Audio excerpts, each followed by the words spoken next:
छठ पूजा में क्या होता है? भगवान सूर्य की उपासना होती है, भगवान सूर्य की पूजा होती है। बिहार में और यूपी में ये पर्व बहुत धूमधाम से मनाया जाता है। भारत के कुछ हिस्सों में बहुत अच्छे से ये मनाया जाता है। ये पूजा है भगवान सूर्य की। संतान सुखी रहे, संतान हो, इसके लिए छठ पर्व मनाया जाता है। परिवार बढ़े, संतान सुखी रहे, बच्चों पर कभी कोई संकट ना आए, बच्चों की दीर्घ आयु के लिए, बच्चों की सब प्रकार से सुरक्षा के लिए छठी मैया का उपवास और पूजा होती है। भगवान सूर्य की आराधना होती है कि बच्चे बुद्धिमान हों। इसके बाद आएगा अष्टमी। तो अष्टमी क्या होगी? ये इसी को कहते हैं गोपाष्टमी। कौन सी अष्टमी है ये? छठी के बाद क्या आएगी? गोपाष्टमी। और गोपाष्टमी का मतलब है आज के दिन, मतलब गोपाष्टमी के दिन भगवान क्या किए थे? गैया चराना शुरू किए थे। इसलिए गोपाष्टमी में, इस कार्तिक में भगवान ने गाय चराना स्टार्ट किया। इसलिए गोपाष्टमी और इस कार्तिक के माह में गौदान की भी बड़ी महिमा है। गोपाष्टमी में गाय को चारा, गाय की सेवा, गाय को पूजा, भगवान सब प्रकार से गाय की सेवा करते हैं, आप भी करिए। और गोपाष्टमी के बाद क्या आएगा? नवमी। कौन सी नवमी? बोलो। हाँ हाँ हाँ हाँ, अक्षय नवमी बोलते हैं, आंवला नवमी भी कहते हैं। कौन सी नवमी? इस आंवला नवमी के दिन कहते हैं कि आंवले के पेड़ पर ही भगवान श्रीमन्नारायण का वास होता है। आंवला नवमी के दिन, जैसे रविवार को, एकादशी को तुलसी पे भगवान नारायण का वास होता है, उसी दिन, उसी प्रकार आंवला नवमी को अक्षय नवमी भी कहते हैं। इस दिन आंवला दान करने की महिमा है। इस दिन आंवले के पेड़ के नीचे बढ़िया भोजन प्रसादी बना करके वहाँ पाने की, भोजन करने की, भोजन कराने की बड़ी महिमा है। हमें बचपन में याद है, हम लोग, हमारी माँ और हम लोग जाया करते थे खेतों में, जहाँ आंवले का पेड़ होता था, वहीं बढ़िया बनता था प्रसाद, वहीं भोग लगता था, वहीं खाते थे। आंवला भी खाया करो, ये औषधि है। तो अक्षय नवमी कहते हैं, अक्षय नवमी के दिन किया गया कोई भी पुण्य अक्षय फलदायी होता, उसका कभी क्षय नहीं होता। तो आंवले का पेड़ घर में लगाइएगा और आंवले की पूजा करिएगा। देखो हमारे जो त्योहार हैं कितने वैज्ञानिक हैं कि हम लोग पेड़ पौधों की पूजा करते हैं, आंवले के पेड़ की पूजा, ये प्रकृति की पूजा है। फिर आएगी एकादशी। कौन सी एकादशी? हाँ, देव उठनी एकादशी, इसे बड़ी एकादशी भी कहते हैं, बड़ी 11, देव उठनी एकादशी। इस एकादशी के दिन ही भगवान श्रीमन्नारायण का, भगवान शालिग्राम जी का तुलसी जी के साथ विवाह होता है। तो आप लोग भी विवाह करिएगा, यहाँ होगा, आप लोग सब दर्शन करेंगे। फिर इसके बाद क्या होगा? पूर्णिमा, कार्तिक पूर्णिमा। मतलब ये जो कार्तिक का महीना है, सारे इस महीने में सबसे ज्यादा त्योहार होते हैं। हमारे सनातन धर्म में जितने भी महीने हैं, सब महीने एक से बढ़कर एक हैं, पर कार्तिक माह में सबसे ज्यादा त्योहार होते हैं। इसी माह पर दीपावली होती है, इसी माह पर देव उठनी एकादशी होती है, इसी माह में धनतेरस होती है, इसी माह में गोपाष्टमी होती है, इसी माह में अन्नकूट होता है, इसी माह में भाई दूज होती है। तो एक माह में इतने सारे पर्व, इतने सारे त्योहार। यदि ये सवाल कोई आपसे पूछे कि हिंदू धर्म में, सनातन संस्कृति में वो कौन सा महीना है जिस महीने में सबसे ज्यादा त्योहार होते हैं, तो आप कह सकते हैं कि कार्तिक का माह है वो। जिसमें सबसे ज्यादा त्योहार होते हैं और सभी त्योहारों की अपनी अपनी विशेषता है, सबकी पुरानी पौराणिक मान्यता है। तो कार्तिक का माह वैसे ही पवित्र है। ये व्रत का इस माह में कहते हैं तीर्थों में स्नान करने का बड़ा महत्व है। आप लोग वृंदावन में हो तो यमुना जी ही स्नान करने जाया करो। क्यों? कहते हैं कि इस माह में ही एक राक्षस ने वेदों को जल में छिपाया था। कहते हैं कि कार्तिक माह में वेदों का वास जल में होता है। कहाँ होता है? वेदों का वास कहाँ होता है? तीर्थों में, नदियों में। जितने हमारे तीर्थ नदियां हैं, जलाशय हैं, उनमें वेदों का वास होता है। इस महीने में वेद जल में शयन करते हैं, जल में वास करते हैं। तो वेद जब वास करते हैं तो कहते हैं कि जब आप जल में, तीर्थों में स्नान करते हैं तो आपको वेद माता की कृपा प्राप्त होती है और वेद कृपा करते हैं तो आपका ज्ञान बढ़ता है, आपका यश बढ़ता है, आपकी कीर्ति बढ़ती है, आपकी बुद्धि कारगर होती है, मीन्स अच्छी होती है, पवित्र होती है। इस माह में दीप दान करने की भी महिमा है।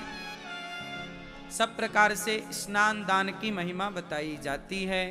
हिंदू मतलब क्या है?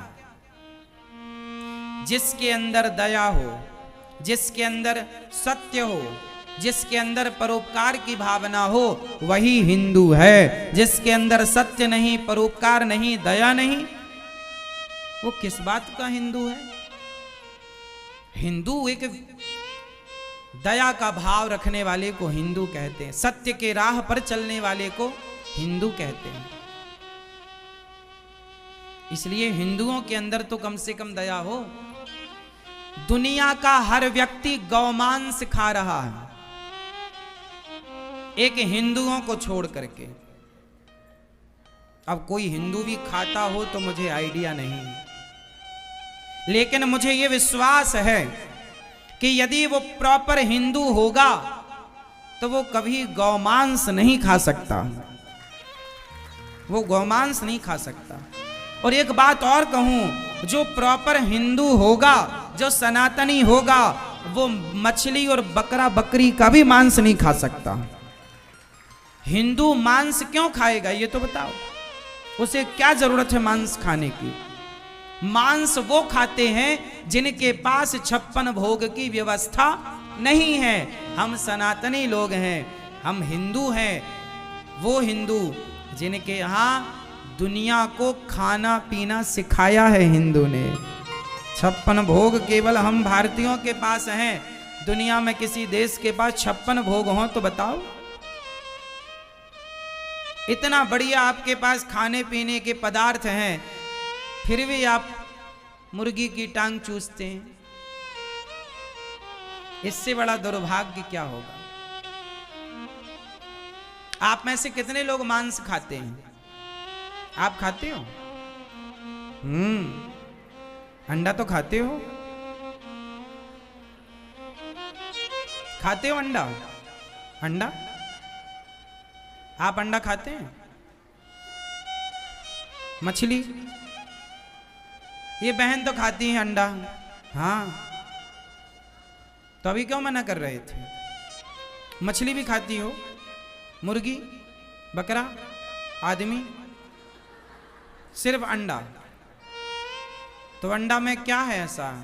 बड़ा पसंद है आपको अंडा? अंडा क्या है? मुर्गी का कौन है अंडा? बच्चा। आप किसी के बच्चे को खा जाती हो, सही है? किसी के बच्चे को खा लेना सही है? फिर जैसे आपका बच्चा आपको प्यारा है, ऐसे मुर्गी को भी मुर्गी का बच्चा प्यारा है। सबको अपनी जान प्यारी है, बताओ, सबको प्यारा है। आप उसे ना खाते तो उससे मुर्गी का बच्चा निकलता, जन्म लेता। और खाने की जरूरत क्या है? लोग कहते हैं अंडे में प्रोटीन होता है। अरे प्रोटीन तो दही में भी होता है, दूध में भी होता है, दालों में भी होता है, उससे लो। और इतनी भी प्रोटीन ऐसे भी प्रोटीन का हम क्या करेंगे कि हम किसी की हत्या करके अपना प्रोटीन बढ़ाएं? ऐसा भी शरीर का मांस बढ़ा के क्या करेंगे कि हम दूसरों की हत्या करके अपनी चर्बी बढ़ाएं? इतना भी मोटा ताजा हो कि आप क्या करोगे? इसलिए जो गलत है वो गलत ही रहेगा, उस गलत को अपने से दूर करो, जो सही है उसे स्वीकार करो। आप लोग खाते हैं अंडा? सच्ची बताओ मैया, आप मुर्गी खाती हो मेरी माँ? नहीं? और कौन खाता है अंडा? आप खाती हो मछली? पहले तो खाती थी नहीं? पहले खाती थी नहीं? कभी नहीं कि बचपन में खाती थी मुर्गी? आप बेटा, आप खाते हो अंडा? आप खाते हो? मैया भैया आप लोग बताओ, अंडा खाते हो आप? काली शर्ट वाले खाते हो अंडा? छोड़ दिए क्या? मछली भी खाते थे, मुर्गी भी खाते थे, बकरा भी खाते थे ना? तो आदमी आदमी जो मर जाते रहे होंगे तो सब खा लेते रहे होंगे? नहीं, आदमी नहीं खाते थे। चलो कृपा की आपने, आप छोड़ दिए कि अभी भी चलता है पूरा? कब से? 2 महीने से? अभी 2 महीने से सब छोड़ दिए हैं। 2 महीने पहले आपने कितना पाप किया है, कितनी हत्या कर दी अपने। एक मैया से हमने कहा, मैया तुम मुर्गी क्यों खाती हो? बोले महाराज जी हम थोड़ी मारते हैं मुर्गी, मरी मराई ले आते हैं, पका के खा लेते हैं, इसमें हमें पाप थोड़ी लगेगा। हाँ, हमने कहा तुम्हारे बाप को भी लगेगा, तुम्हें भी लगेगा। तुम्हारे बाप को इसलिए लगेगा कि तुम्हारे बाप ने तुम जैसी मांसाहारी बेटी पैदा की, और तुम्हारे कारण ही तो उसने मुर्गी। अच्छा देखो, मुर्गी की दुकान में जाओ तो मुर्गी बिल्कुल जिंदा होती है, जब आप जाते हैं तभी वो मरती है आपके लिए। बोलो हाँ। तो आपके लिए मरी तो उसकी मृत्यु का कारण तो आप ही बने ना, मृत्यु का कारण तो आप ही बने ना। तो आप बने हैं तो पाप किसे लगेगा? मारने वाले को तो लगेगा, पर जिम्मेदार आप भी तो हैं। आप गए ही क्यों? आप गए ही क्यों? हाँ या ना?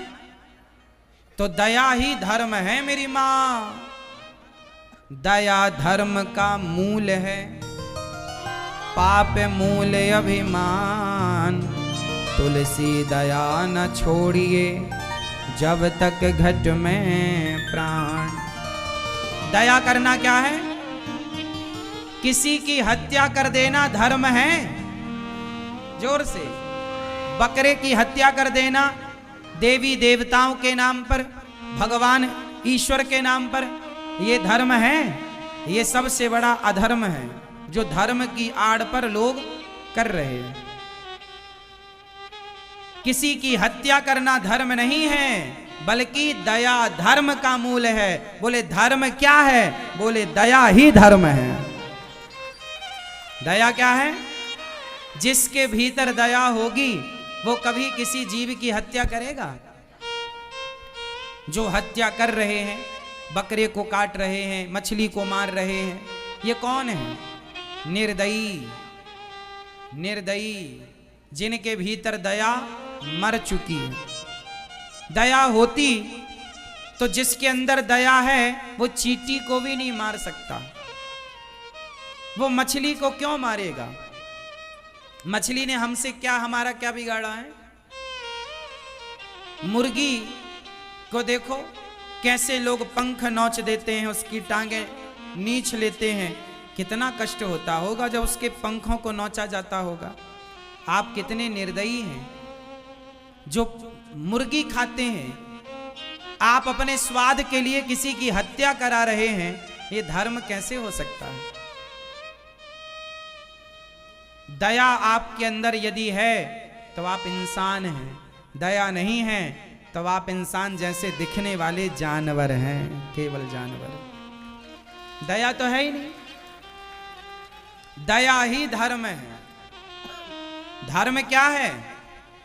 आपका धर्म क्या है? दया।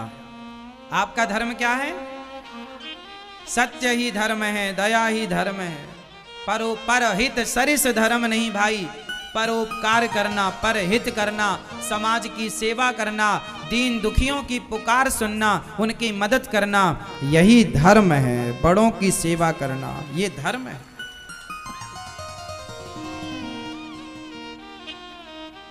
हिंदू मतलब क्या है?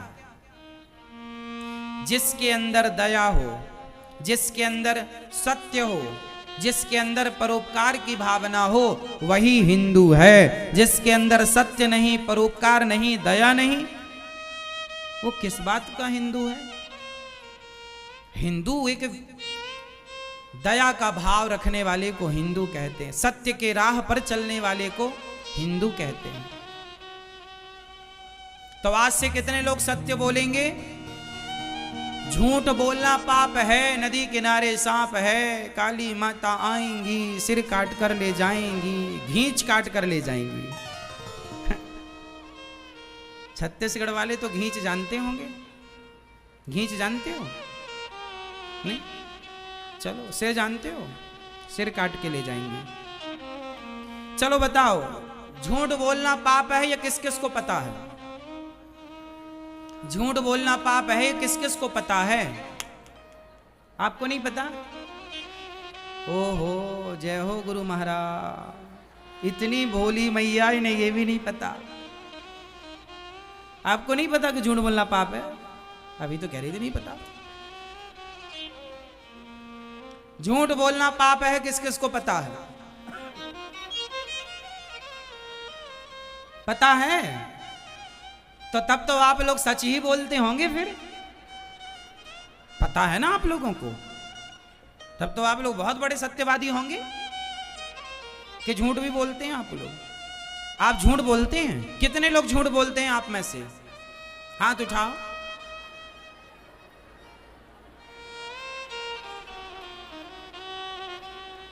जब पता है कि झूठ बोलना पाप है, तो बोल करके ये पाप क्यों कमा रहे हैं आप लोग? क्यों नादानी है ये? क्यों अज्ञानता है ये? जो ना जाने वो झूठ बोले तो समझ में भी आता है कि भाई इसे तो ज्ञान ही नहीं है। पर आप तो जानते हैं कि सच क्या है और झूठ क्या है, और क्या बोलना चाहिए, क्या नहीं बोलना। अब ये बताओ कि जब आपको पता है कि सच बोलना चाहिए, फिर भी आप झूठ बोलते हैं, तो बताओ फिर सच की उम्मीद हम किससे करें? ये बताओ। आप लोग तो कह रहे हैं कि हम लोग झूठ बोलते हैं, तो बताओ फिर सच की अपेक्षा किससे रखें? किससे सच की उम्मीद करें? आप लोग ना जरा जरा सी बात, जरा जरा से फायदे के चक्कर में झूठ बोल लेते हैं। कितना फायदा हो जाता है आपका, कितने धन्ना सेठ हो जाते हैं आप लोग झूठ बोल के। करोड़ों कमा लिए होंगे आप लोगों ने झूठ बोल के। हाँ, अपने घरों में सोना चांदी जड़ लिया होगा दीवारों में झूठ बोल बोल के। क्यों कमाई करना झूठ बोल के? क्यों नहीं नमक रोटी सत्य बोल के खाना? क्यों 56 भोग झूठ का चाहिए आपको? और आप सब झूठ बोलेंगे तो बताओ फिर सच कौन बोलेगा? कौन बोलेगा? किस पर विश्वास करें? कम से कम जमाना बोले तो बोले मेरी मां। जमाना तो झूठ बोल ही रहा है। तुम तो कम से कम सत्संगी हो, संस्कारी हो, तुम तो ईश्वर को मानने वाले हो, तुम तो भगवान को जानने वाले हो, तुम तो कम से कम सनातनी हो, तुम तो कम से कम हिंदू हो, कम से कम तुम राम कृष्ण को जानने और समझने वाले, तुम राजा हरिश्चंद्र को जानने वाले हो, कम से कम तुम तो झूठ ना बोलो। जमाना बोले तो बोले, तुम भी बोलोगे तो फिर सच कौन बोलेगा? किससे उम्मीद करेंगे हम, बताओ? किससे? सब झूठ बोल रहे हैं, पैसा कमाना है, सबको पैसा कमाना है, झूठ बोल के क्यों कमाना है? सच बोलने के नुकसान क्या है? लोग कहते हैं सच बोलेंगे महाराज जी गुजारा नहीं होगा। कितना झूठ बोल, ये भी एक झूठ है। अरे सच बोलने वाला तो यहां भी सुखी है और वहां भी सुखी है, कोई बाल भी बांका नहीं कर सकता सच्चे का। और याद रखना, झूठा तो दुर्योधन था और सच्चे पांडव थे। भगवान झूठ का साथ कभी नहीं देते, जब जब साथ देते हैं तो सत्य का साथ देते हैं। यदि आप झूठ बोलेंगे तो फिर भगवान आपकी क्यों सुनेंगे? भगवान झूठों की थोड़ी सुनते हैं।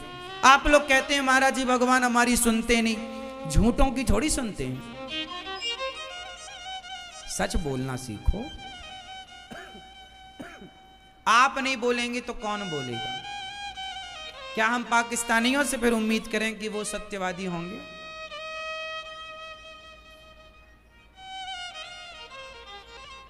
सुनो, जब दशरथ जी की मृत्यु हो गई, राम जी वनवास चले गए 14 वर्ष के लिए, और पिताजी की मृत्यु हो गई तो पिताजी का अंतिम संस्कार श्री भरत जी ने किया। जब भरत जी अंतिम संस्कार कर गए तो गुरु वशिष्ठ जी ने एक सभा रखी, मीटिंग। उस सभा में पूरा नगर, मंत्री संतरी सब इकट्ठे हुए। तो गुरु वशिष्ठ जी ने भरत जी से कहा, बेटा भरत, तुम्हारे पिता के 2 वचन थे, 2 वरदान मांगे कैकेयी ने, और दशरथ जी ने कैकेयी को 2 वरदान दिए। पहला ये दिया दशरथ जी ने कि राम को 14 वर्ष का वनवास, तो तुम्हारे भैया राम वनवास चले गए पिता की बात मानकर। अब तुम्हारे पिता का दूसरा वचन है कि बेटा भरत को राजा।